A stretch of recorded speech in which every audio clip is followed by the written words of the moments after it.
48 minutes. Suite à un ordre de la Cour fédérale, le directeur général des élections doit évaluer la possibilité de changer la date des prochaines élections fédérales en raison d'une fête religieuse juive.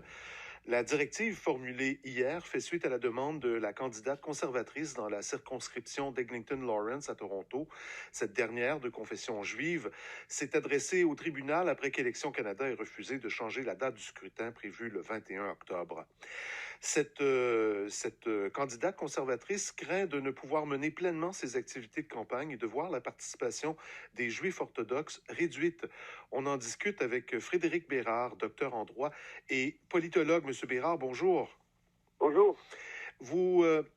Qu'est-ce que ça impliquerait que de changer la date du 21 octobre au 28 octobre pour Élections Canada? Quels sont les enjeux?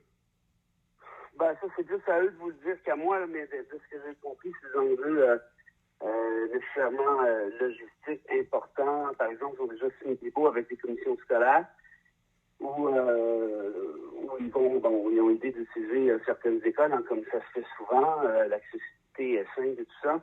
Donc, il s'agirait de casser ces baux-là. Ça poserait des problèmes, évidemment, aussi d'un point de vue accessibilité, parce qu'il n'y a pas tant d'infrastructures comme ça qui permettent l'accueil, si je peux dire, de vote de gens-là, donc de cette importance-là. Donc voilà c'est ce que c'est en fait le DGA de manière générale. L'organisme B'nai B'rith Canada, qui a obtenu le statut d'intervenant dans cette cause pour appuyer la proposition de déplacer le jour du scrutin. Selon ce dernier, les coûts opérationnels et la logistique ne constituaient pas une justification convaincante pour la violation des droits de la Charte. Alors, que fait-on des droits garantis par la Charte ou des intérêts des autres groupes d'électeurs? On faut faire attention à ça, parce que la liberté de religion, c'est pas absolu non plus. Ça doit être pondéré de manière générale. Je comprends ici qu'on parle de contraintes logistiques, mais reste à savoir si les contraintes sont raisonnables.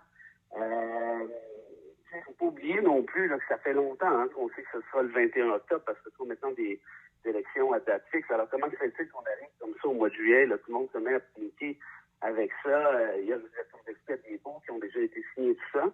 Et puis, pour le reste, par rapport à l'atteinte à la liberté de religion, il ne faut pas oublier qu'il y a aussi le vote par anticipation, plus des mesures extraordinaires pour permettre aux électeurs de pouvoir voter autrement que cette même journée-là. Donc, je ne crois pas, bien franchement, que la contrainte soit excessive et qu'il s'agisse d'une violation de la liberté de religion comme ça. Parce qu'effectivement, ces gens-là pourraient se servir du vote par anticipation, tout simplement. Oui, puis je me suis informé aujourd'hui avant l'entrevue, puis on me dit qu'il est aussi possible d'aller voter directement dans des bureaux du DGA, même avant le vote par anticipation. Dans certains cas, là, je ne connais pas les détails. Le DGA affirme aussi qu'il a bien fait gaffe de considérer la majorité des fêtes religieuses, mais on s'entend que le Canada, c'est un grand pays qui a beaucoup de diversité, notamment religieuse, donc de faire l'affaire de tout le monde en tout temps risque d'être assez difficile. Sous ordonnance du tribunal, Élections Canada doit maintenant fournir sa recommandation finale au gouverneur en conseil qui tranchera l'affaire. Le directeur général des élections, Stéphane Perreault, a déjà indiqué qu'il allait se conformer à l'ordonnance de la Cour fédérale. En permettant ce changement au calendrier électoral, est-ce qu'on ne créerait pas un précédent dangereux, selon vous? Dangereux, je ne dirais pas. Moi, je ne fais pas d'urticaire avec ça, mais un précédent, oui. Ça, je pense que c'est assez clair. Comme j'expliquais, il y a plusieurs groupes religieux au Canada. Est-ce qu'à chaque élection, je ne sais pas que c'est impossible de trouver une date qui convienne à tout le monde, mais on s'entend que ça risque d'être difficile. Puis moi, c'est surtout la question de la prévisibilité. On le savait là, que ça s'en venait, on savait que ça allait être le 21 octobre. Donc, de virer ça à l'envers, à la dernière seconde, comme ça, je trouve ça quand même un peu extraordinaire là, comme argument. Donc oui, ça pourrait provoquer une certaine jurisprudence à ce niveau-là, qui pourrait être problématique là, d'un point de vue logistique. Cette demande d'accommodement religieux ne fait pas l'unanimité au sein de la classe politique. De quelle façon la conclusion de cette affaire, qui sera entendue en Cour fédérale, pourrait teinter la campagne électorale des chefs fédéraux? Écoutez, c'est évident, le Bloc a déjà commencé à jouer là-dessus, en disant que c'est le seul parti qui défend la laïcité. Les libéraux de l'NPD ne parlent pas trop fort au moment où on se parle. Voyez-vous, le problème, c'est qu'aujourd'hui, en 2019, avec tout le populisme de droite qui qui explose de partout, cette espèce d'aversion pour les accommodements religieux, pour pas dire pour la religion tout court dans certains cas. Donc le moment est très, très mal choisi là, pour modifier une date d'élection qui est convenue depuis très longtemps à ce très court intervalle. Donc c'est certain que politiquement parlant, certains vont essayer de faire du kilométrage là-dessus.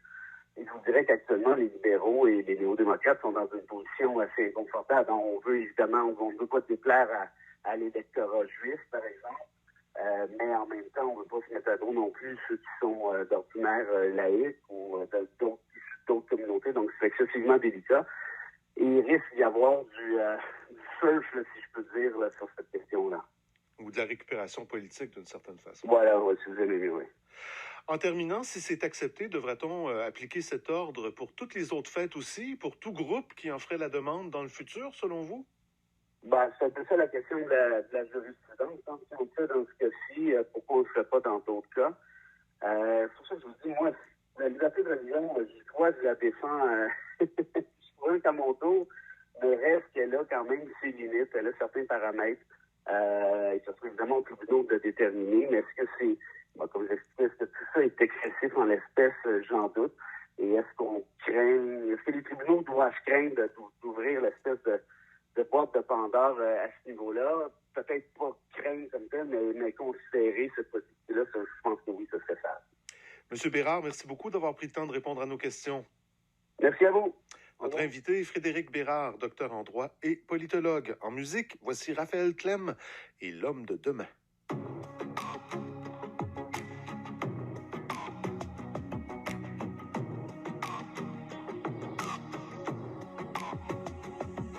Je suis en avance sur tout, ou bien tout est en retard. Le passé est déjà mis au clou, les rêves sont une vieille histoire. Les prières, je les laisse aux fous, aux intoxiqués de l'espoir. Nul Dieu pour tourner ma roue, trop lourde pour un tel vieillard. J'ai tout truqué sans détour, pour éviter les pourquoi.